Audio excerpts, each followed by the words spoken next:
관 속에 누워있는 시체. 그게 정말 내 아들일까? 여러분, 만약 여러분의 자녀 장례식 중에 그 죽었다는 자녀에게서 전화가 온다면 어떻게 하시겠습니까? 오늘 들려드릴 이야기는 한 어머니가 겪은 충격적인 실화를 바탕으로 한 이야기입니다. 지금부터 여러분은 정숙이라는 60대 어머니의 눈으로 세상에서 가장 잔혹한 배신과 가장 치밀한 복수를 목격하게 될 것입니다. 경고합니다. 이 이야기는 여러분의 상식을 뒤흔들 것입니다. 쿵, 쿵, 쿵. 정숙의 심장 소리가 귓가에 울렸다. 아니, 어쩌면 그것은 심장 소리가 아니라 관 뚜껑을 닫는 소리였을지도 모른다. 어머님, 진정하세요. 민수가 하늘에서 보고 있을 거예요. 며느리 최유라의 목소리가 허공을 맴돌았다. 그 목소리는 마치 연극 무대에서 들리는 대사 같았다. 너무 완벽했다. 너무 정확했다. 너무 가짜 같았다. 장례식장은 하얀 국화꽃으로 가득했다. 하지만 정숙에게는 그 국화꽃들이 마치 눈처럼, 아니 시체처럼 차갑게만 느껴졌다. 정말 안타깝네요. 그렇게 젊은 나이에 교통사고라니 정말 예측할 수가 없어요. 그래도 며느리가 있으니까 어머님이 외롭지는 않으실 거예요. 조문객들의 수군거림이 정숙의 귀를 파고들었다. 하지만 그녀의 주의는 온통 며느리에게 집중되어 있었다. 유라는 완벽한 슬픔을 연출하고 있었다. 눈물이 적당히 흘렀고 흐느끼는 소리도 적당했다. 조문객들을 맞이하는 태도도 고개 숙이는 각도도 심지어 손수건으로 눈물을 닦는 손놀림까지도. 하지만 정숙은 알고 있었다.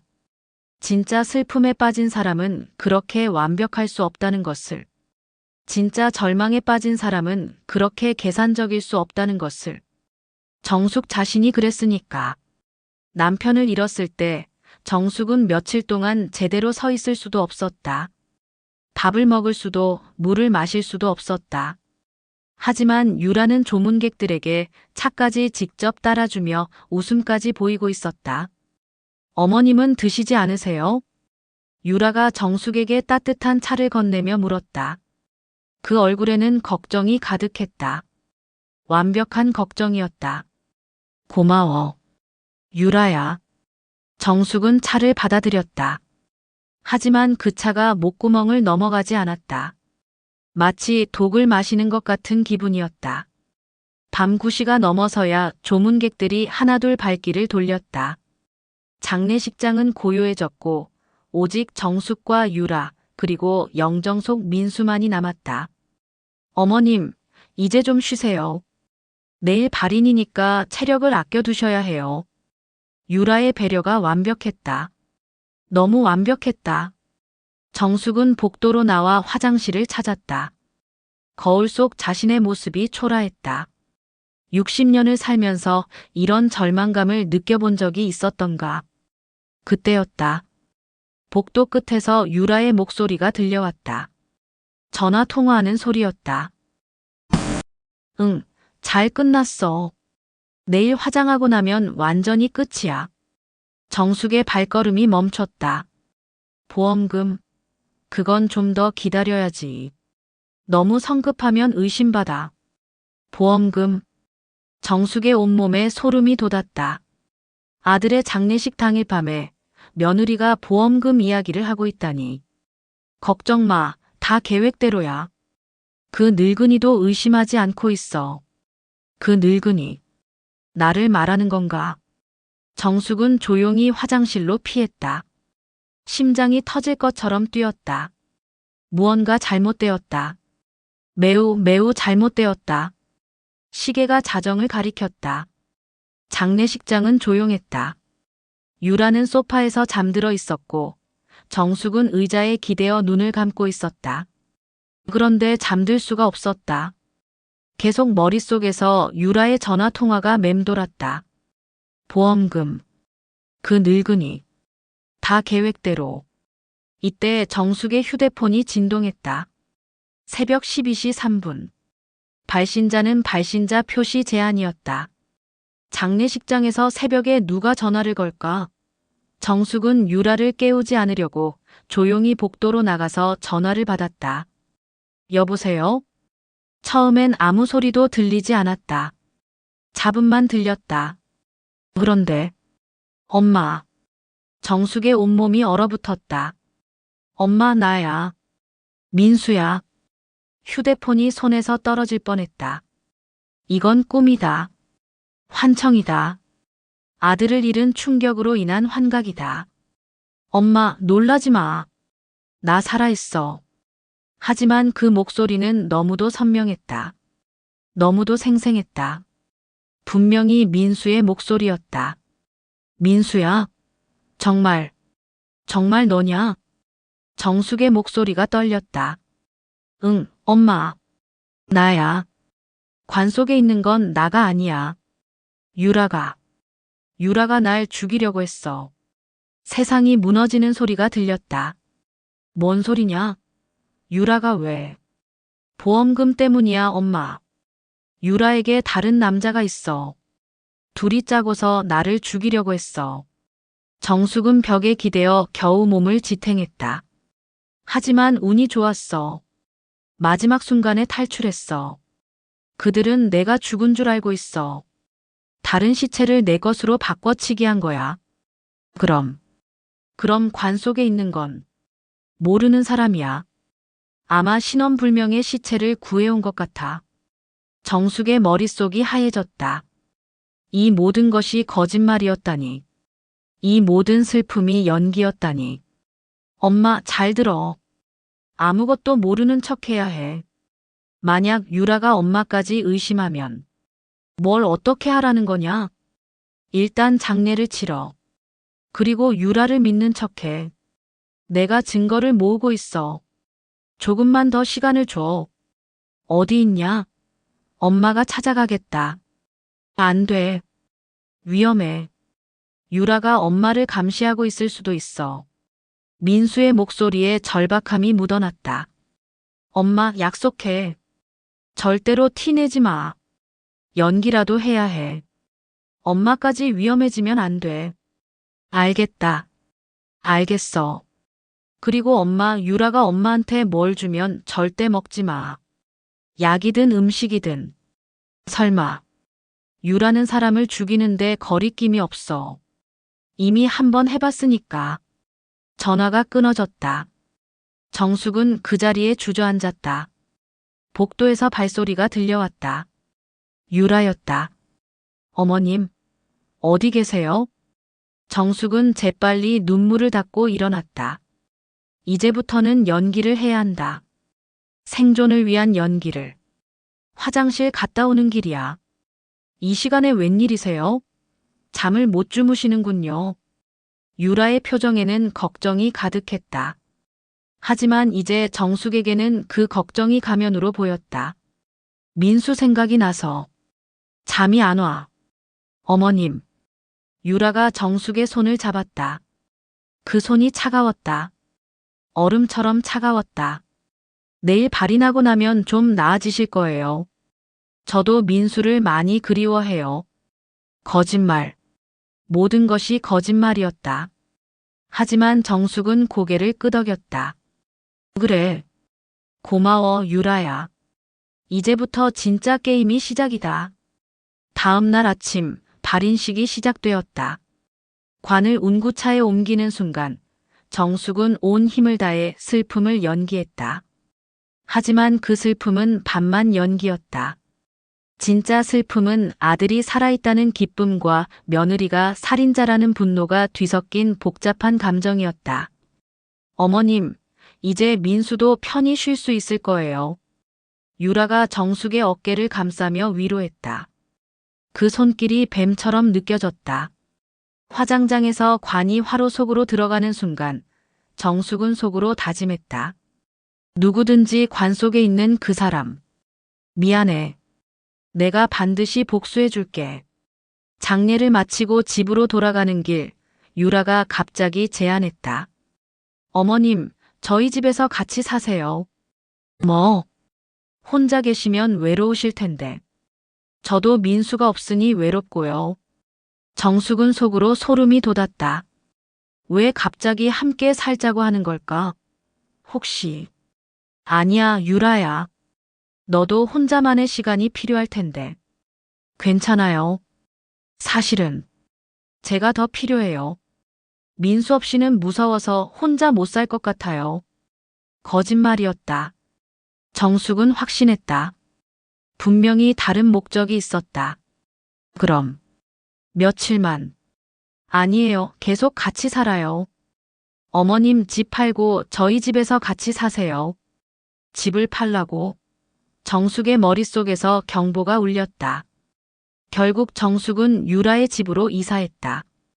하지만 그것은 함정 속으로 걸어 들어가는 것이었다. 유라의 집은 깔끔했다. 너무 깔끔했다. 마치 증거를 모두 지운 것처럼. 어머님 방은 여기예요. 민수방 옆이에요. 민수방. 정숙은 그 방문을 바라보며 가슴이 아팠다. 아니, 이제는 분노가 더 컸다. 그날 밤 유라는 정숙에게 수면제를 건넸다. 어머님, 이거 드세요. 숙면에 도움이 돼요. 민수의 경고가 떠올랐다. 절대 먹지 마. 고마워. 나중에 먹을게. 하지만 유라는 포기하지 않았다. 지금 드세요. 물도 가져다 드릴게요. 아니야, 괜찮다. 어머님, 약 안 드시면 잠 못 주세요. 유라의 눈빛이 변했다. 순간 정숙은 그 눈에서 차가운 살기를 느꼈다. 그럼 화장실 다녀와서 먹을게. 정숙은 화장실로 갔다. 그리고 그 약을 변기에 버렸다. 화장실에서 나와 유라에게 말했다. 먹었어. 고마워. 잘 주무세요, 어머님. 유라가 나가자마자 정숙은 귀를 문에 댔다. 유라가 전화하는 소리가 들렸다. 응, 약 먹였어. 이제 조금씩 늘려가면 돼. 정숙의 온몸이 얼어붙었다. 그 약은 단순한 수면제가 아니었다. 그 늙은이 생각보다 의심을 안 해. 바보 같아. 바보. 정숙은 속으로 웃었다. 누가 바보인지 곧 알게 될 거였고. 다음 날부터 정숙은 완벽한 연기를 시작했다. 나이든 할머니 역할을. 유라야, 이게 뭐였지? 어머님, 리모컨이에요. 아, 맞다. 요즘 깜빡깜빡해서. 괜찮아요. 나이 드시면 그럴 수 있어요. 정숙은 점점 더 기억력이 나빠지는 척했다. 귀가 어두워지는 척도 했다. 유라야, 뭐라고 했어? 잘 안 들려. 천천히 말할게요, 어머님. 유라는 점점 방심하기 시작했다. 정숙이 무능한 노인이라고 생각하기 시작한 것이다. 하지만 밤에는 달랐다. 정숙은 조용히 집안을 돌아다니며 증거를 찾았다. 민수의 방, 유라의 방 서재. 어딘가에 진실이 숨어 있을 것이었다. 민수 방 서랍 깊숙한 곳에서 정숙은 이상한 것을 발견했다. 대포폰이었다. 민수가 왜 대포폰을 가지고 있었을까? 전원을 켜보니 비밀번호가 걸려 있었다. 정숙은 여러 숫자를 시도해봤다. 민수 생일, 유라 생일, 결혼 기념일. 모두 틀렸다. 그때 문득 생각이 났다. 정숙의 생일. 514. 삐삐삐. 맞았다. 폰을 열자마자 정숙의 손이 떨리기 시작했다. 메시지함에는 충격적인 내용들이 가득했다. 자기야, 그 늙은이 완전히 속았어. 보험금만 받으면 우리 결혼하자. 민수 그놈, 그날 확실히 죽었어야 했는데. 정숙의 심장이 멎을 뻔했다. 민수가 정말 살해당할 뻔했다는 증거였다. 다음 날 정숙은 평생 친구인 박금순을 찾아갔다. 금순은 정숙과 함께 시장에서 30년 넘게 장사를 해온 동지였다. 무슨 일이야, 정숙아? 얼굴이 왜 그래? 금순의 작은 식당에 앉아서 정숙은 모든 이야기를 털어놓았다. 민수의 전화, 유라의 정체, 대포폰의 메시지까지. 금수는 처음엔 믿지 못하겠다는 표정이었다가 점점 분노로 변해갔다. 그 독사 같은 년. 어떻게 그런 짓을 할 수가 있어? 금순아, 나 혼자서는 안 돼. 도와줘. 당연하지. 우리 민수를 그렇게 해놓고 가만두면 내가 사람이냐? 금수는 즉시 행동에 나섰다. 정수가, 내 조카가 컴퓨터 전문가야. 걔한테 부탁해서 그 폰 좀 더 파보자. 다음 날 금순의 조카 태민이 왔다. 20대 후반의 컴퓨터 전문가였다. 이모, 이거 완전 증거 덩어리네요. 태민이 대포폰을 분석한 결과는 충격적이었다. 여기 보세요. 삭제된 메시지들까지 복원했어요. 화면에 나타난 메시지들. 도윤아, 민수놈 처리했어. 아직. 그놈이 마지막에 도망쳤어. 뭐? 그럼 살아있다는 거야? 걱정 마. 못 찾을 거야. 신원불명 시체로 대체했으니까. 그리고 더 충격적인 내용. 시어머니도 처리해야 해. 재산 때문에. 너무 성급하면 안 돼. 천천히 독을 먹여. 정숙과 금수는 말을 잃었다. 이모들, 이거 바로 경찰에 신고해야 해요. 태민이 말했지만 정숙은 고개를 저었다. 안 돼. 민수가 아직 숨어 있어. 유라가 체포되기 전에 민수를 해칠 수도 있어. 그럼 어떻게 하실 거예요? 정숙의 눈에 차가운 빛이 돌았다. 더 확실한 증거를 잡아야 해. 유라와 그 공범이 함께 있는 모습을. 그들이 범죄를 자백하는 모습을. 금순이 손뼉을 쳤다. 맞아. 놈들 꼬리 잡는 거야. 태민은 대포폰의 위치 기록을 분석했다. 이모, 여기 보세요. 이 폰이 자주 방문한 장소들이에요. 화면에는 여러 장소들이 표시되어 있었다. 그 중에서 외곽의 한 카페가 눈에 띄었다. 여기는 뭐야? 밤의 정원이라는 카페예요. 좀 외진 곳에 있어요. 얼마나 자주 갔는데? 일주일에 2-3번씩. 항상 밤 시간대예요. 정숙과 금수는 눈빛을 교환했다. 거기서 만나는구나. 그럼 우리도 거기 가보자. 그날 밤 정숙과 금수는 낡은 트럭을 타고 밤의 정원 카페 근처에 갔다. 카페는 정말 외진 곳에 있었다. 주변에는 아무것도 없고 밤에는 더욱 으스스했다. 저기 유라 차 있어. 금순이 손가락으로 가리켰다. 유라의 빨간색 소형차가 카페 앞에 주차되어 있었다. 그럼 안에 있다는 거네. 두 사람은 조심스럽게 카페 안을 들여다봤다. 창문 너머로 유라가 보였다. 그런데 혼자가 아니었다. 30대 후반으로 보이는 남자가 유라 맞은편에 앉아 있었다. 둘은 친밀하게 대화하고 있었다. 저 남자가 박도윤인가 보네. 사진 찍어야지. 금순이 휴대폰으로 사진을 찍으려고 했다. 하지만 너무 어둡고 멀어서 잘 보이지 않았다. 더 가까이 가야 해. 정숙이 말했다. 위험해. 괜찮아. 저들은 우리를 모르잖아. 정숙은 모자를 깊숙이 눌러 쓰고 카페 안으로 들어갔다. 심장이 터질 것 같았지만 복수를 위해서는 위험을 감수해야 했다. 카페 안은 조용했다. 손님은 유라와 그 남자뿐이었다. 정숙은 구석 자리에 앉아서 커피를 주문했다. 유라와 도윤의 대화가 들려오기 시작했다. 자기야, 이제 곧 우리 세상이야. 시어머니는 어때? 완전히 속고 있어. 바보 같아. 정숙의 주먹이 꽉 쥐어졌다. 언제까지 기다려야 해? 조금만 더. 너무 성급하면 의심받아. 그 늙은이 재산이 얼마나 되는데? 집까지 합치면 5억은 좋게 될 거야.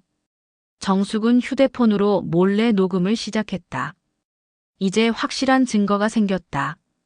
카페에서 돌아온 다음 날, 정숙은 민수에게서 다시 전화를 받았다. 엄마, 이제 만날 수 있을 것 같아. 어디서? 동대문 근처에 작은 모텔이 있어. 해바라기 모텔 203호. 정숙은 가슴이 뛰었다. 드디어 아들을 만날 수 있다니. 조심해서 와. 혹시나 따라오는 사람 있는지 확인하고. 다음 날 오후 정숙은 금순과 함께 그 모텔로 향했다. 여러 번 뒤를 돌아보며 확인했지만 따라오는 사람은 없었다. 203호 문을 노크했다. 곧 문이 열렸다.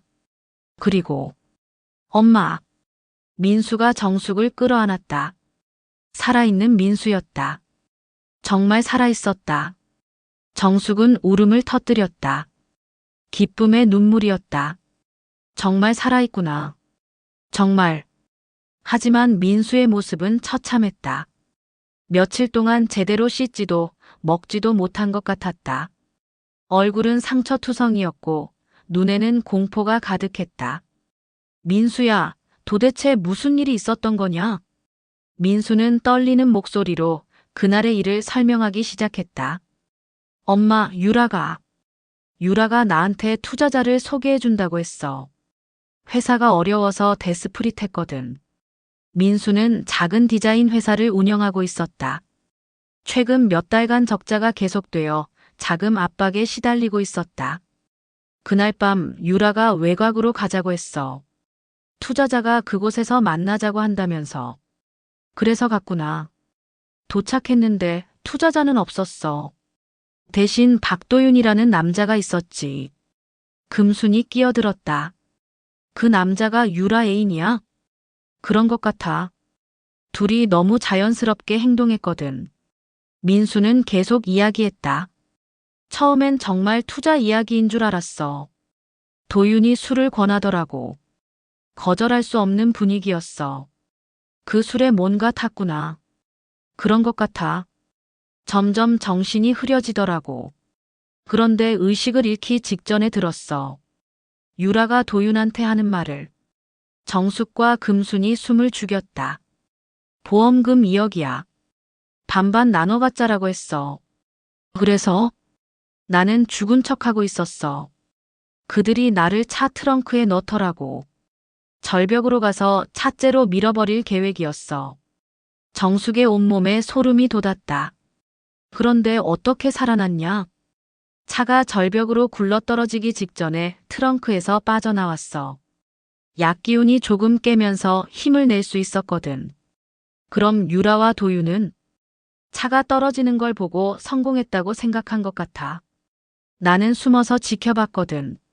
민수는 그날 밤 산속에서 하룻밤을 보낸 후 간신히 마을로 내려와 경찰서에 가려고 했다고 했다. 그런데 생각해보니 증거가 없었어. 오히려 내가 보험 사기범으로 몰릴 수도 있겠더라고. 그래서 어떻게 했어? 일단 죽은 척하기로 했어. 그래야 저들의 진짜 계획을 알 수 있을 것 같아서. 그런데 관 속의 시체는 누구야? 민수가 고개를 저었다. 모르겠어. 아마 도윤이 구해온 것 같아. 신원불명의 노숙자이거나. 정숙은 마음이 아팠다. 누군가의 아들이었을 텐데 이렇게 이용당하다니. 엄마 미안해. 이런 일로 고생시켜서. 무슨 소리냐? 내가 살아있는 것만으로도 감사해. 하지만 정숙의 마음속에는 분노가 타오르고 있었다. 며느리라는 인간이 어떻게 이런 짓을 할 수 있을까? 민수야, 이제 경찰에 신고하자. 엄마, 아직 안 돼. 증거가 부족해. 대포폰 메시지가 있잖아. 그것만으론 부족해. 유라가 발뺌할 수 있어. 민수의 말이 맞았다. 더 확실한 증거가 필요했다. 그럼 어떻게 하지? 유라와 도윤이 함께 있는 현장을 잡아야 해. 그리고 그들이 범죄를 자백하는 걸 녹음해야 해. 정숙은 어젯밤 카페에서 들은 이야기를 민수에게 들려줬다. 엄마가 그런 위험한 일을. 괜찮아. 복수를 위해서라면 뭐든지 할 수 있어. 금순도 거들었다. 우리가 도와줄게, 민수야. 민수는 잠시 생각에 잠겼다. 엄마, 위험하지만 한 가지 방법이 있어. 뭔데? 유라한테 엄마가 유산을 남기겠다고 해봐. 그러면 놈들이 성급해질 거야. 무슨 뜻이냐? 엄마 재산을 노리고 있으니까 엄마가 곧 죽을 것처럼 행동하면 놈들이 실수를 할 거야.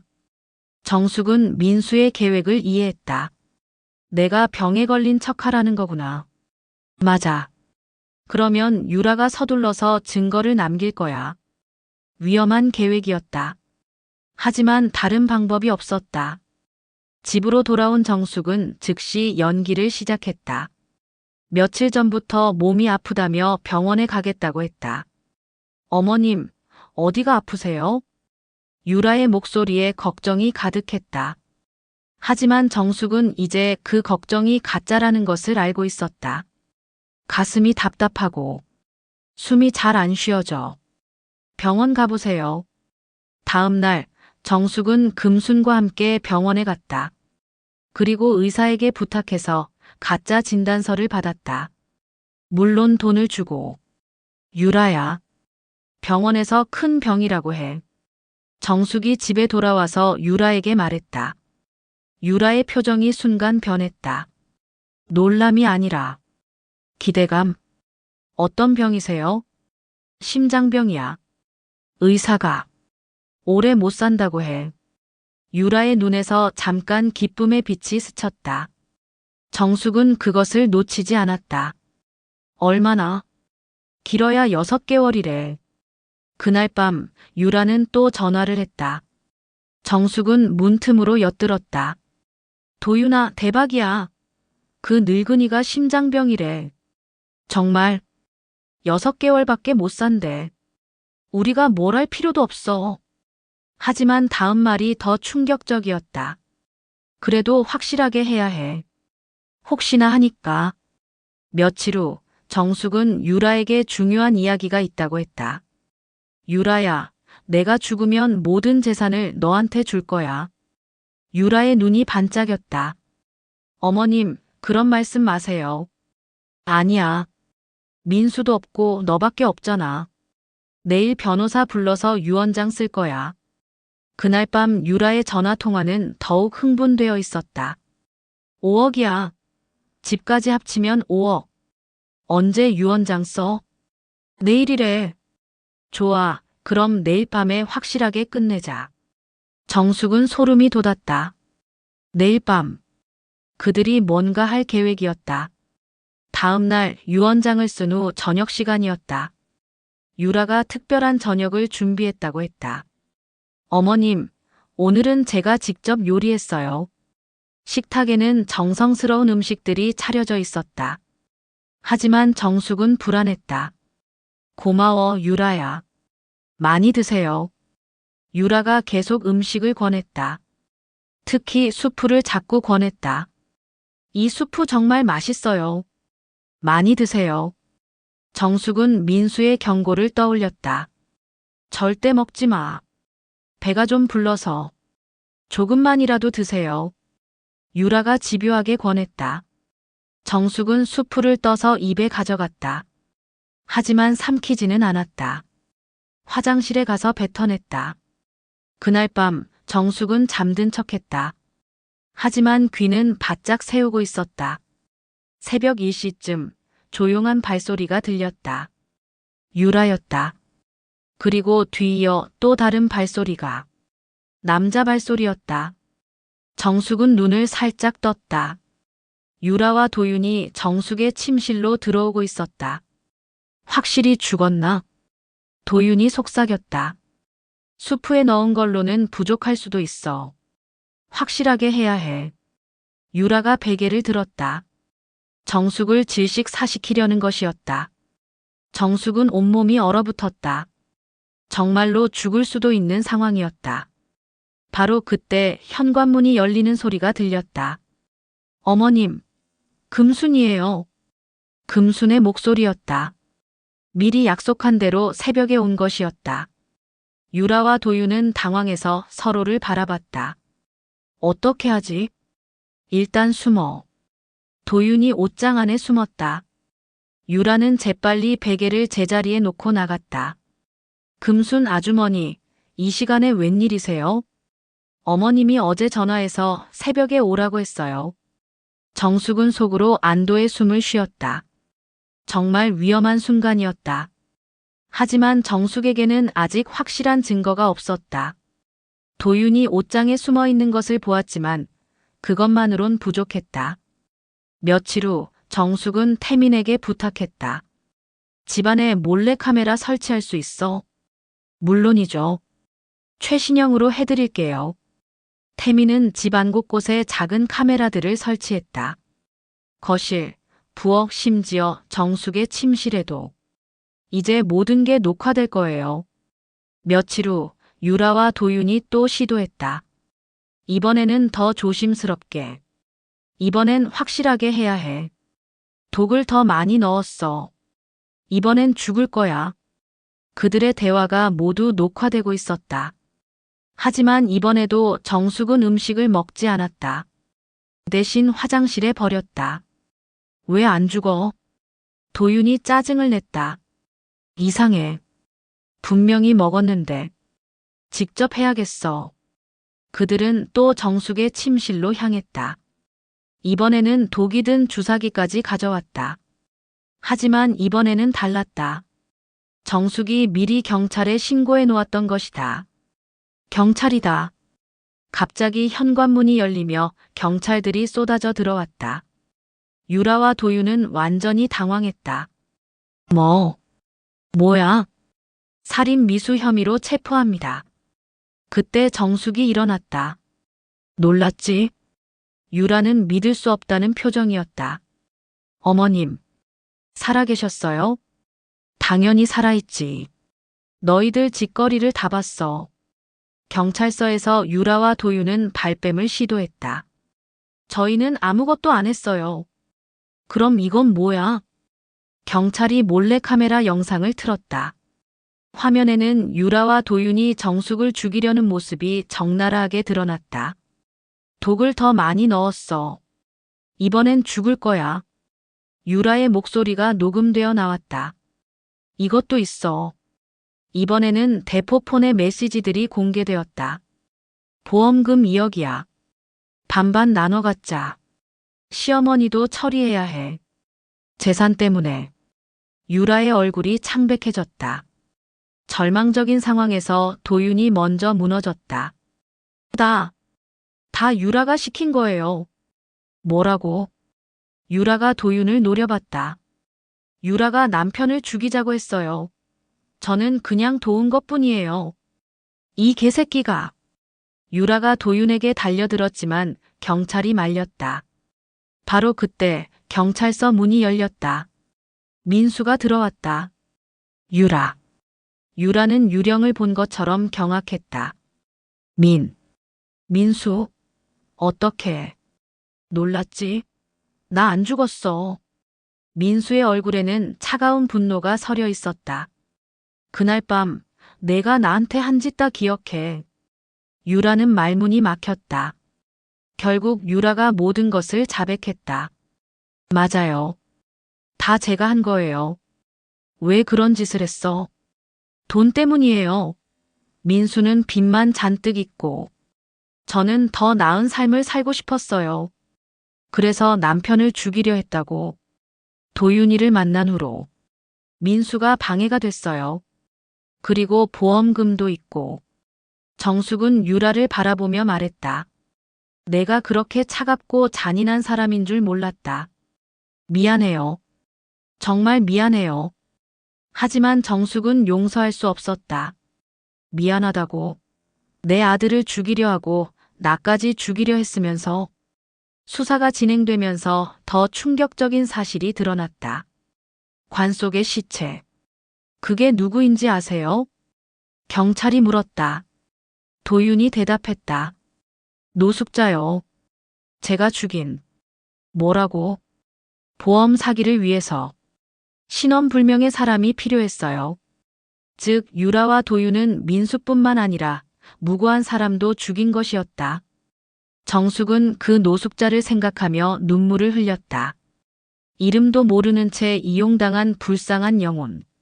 사건이 언론에 알려지자 큰 화제가 되었다. 며느리가 남편과 시어머니를 동시에 살해하려 해. 보험금 사기 위해 무고한 노숙자까지 살해. 60대 시어머니의 지혜로운 복수. 정숙은 하루아침에 유명인이 되었다. 하지만 그녀는 그런 관심이 부담스러웠다. 재판에서 유라와 도유는 각각 무기징역을 선고받았다. 살인 미수, 살인, 보험 사기 등 여러 죄목이었다.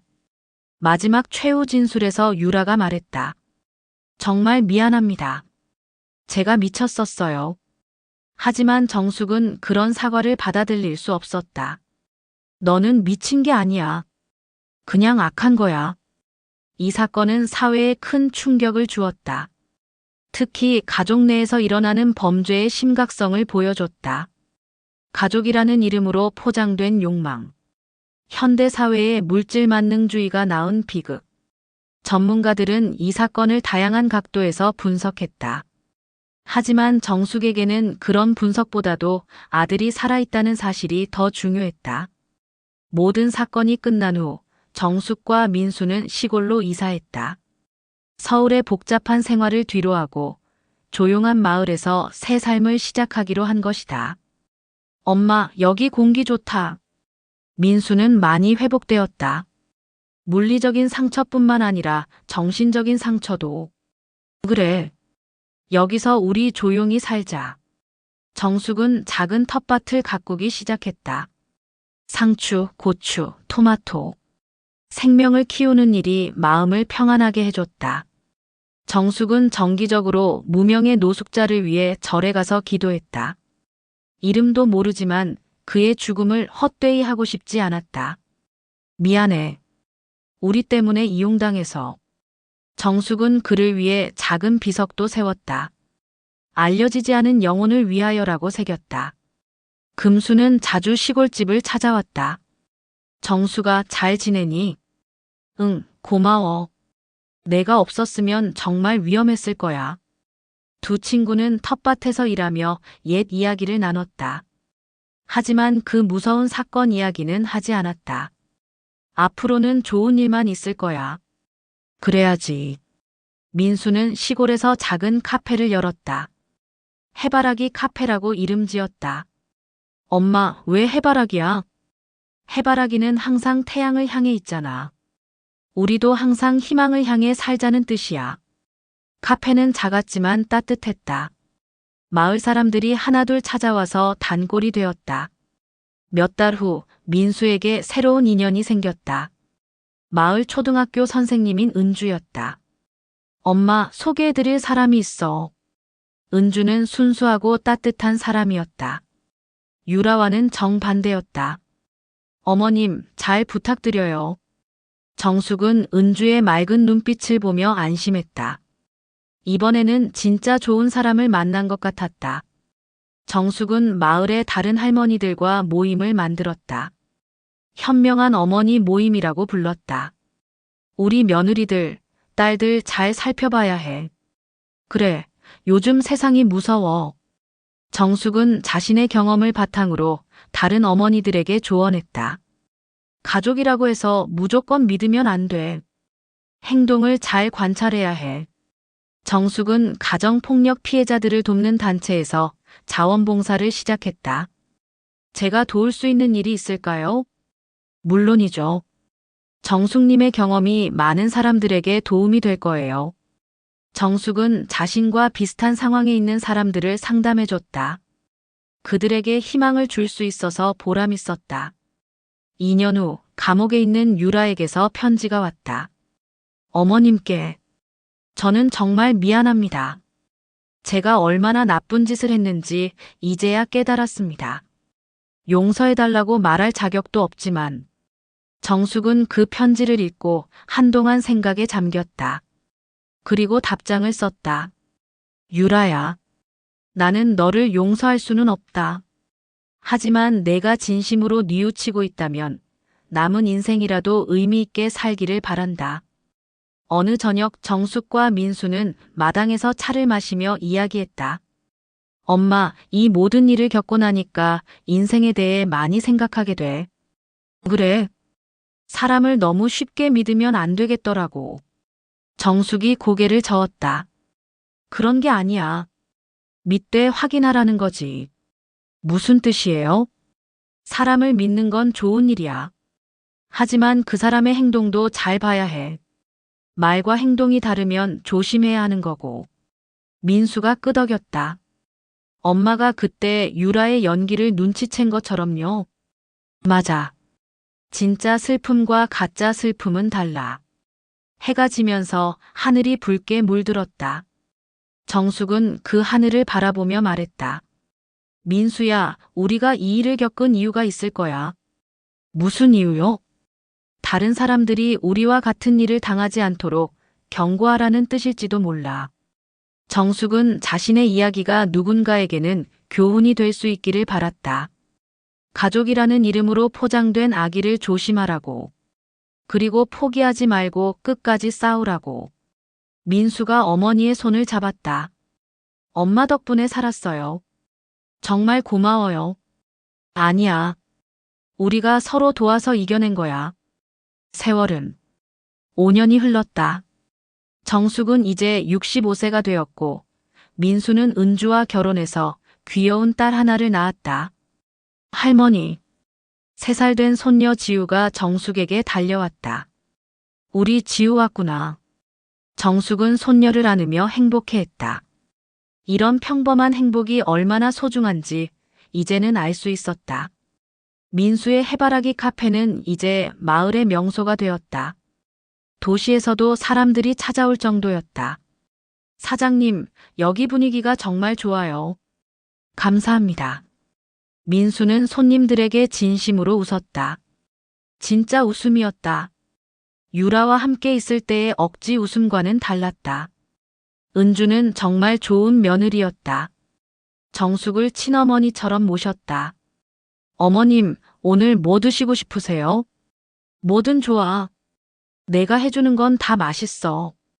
어머님이 요리 가르쳐 주신 덕분이에요. 둘의 대화에는 진정성이 있었다.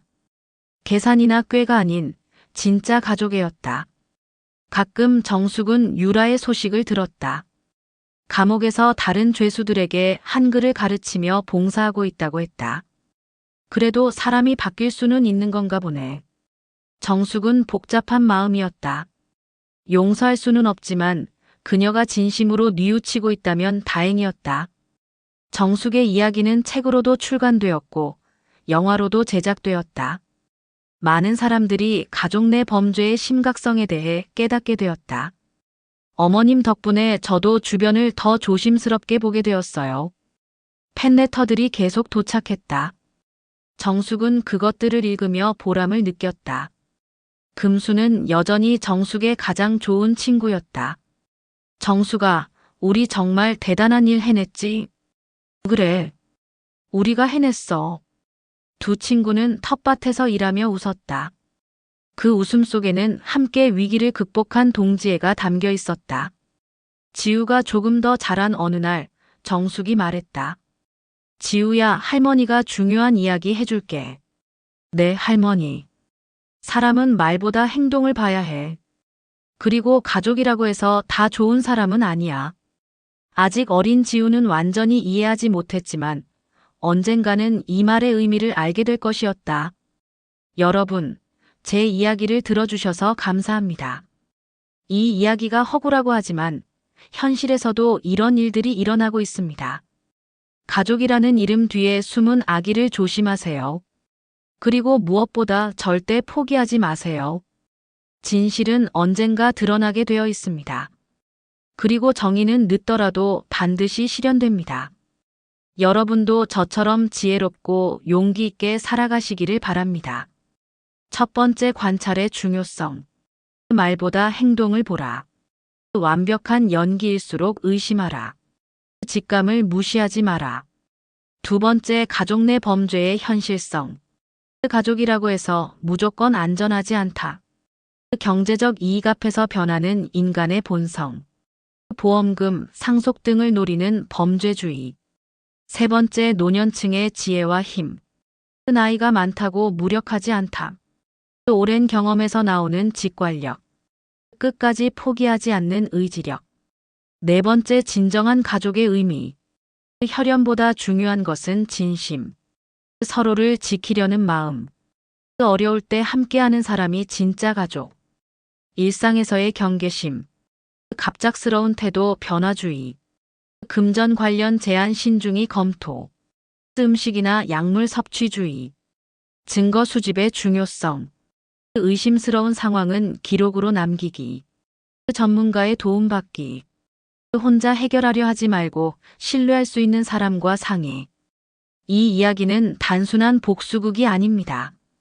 현대 사회의 물질 만능주의가 어떻게 가족 관계를 파괴할 수 있는지, 그리고 그런 상황에서 어떻게 자신을 보호할 수 있는지를 보여주는 경고의 메시지입니다. 여러분께 당부드립니다. 가족이라는 이름에 속지 마세요. 자신의 직감을 믿으세요. 어려운 상황에서도 포기하지 마세요. 그리고 무엇보다 진실을 위해 용기를 내세요.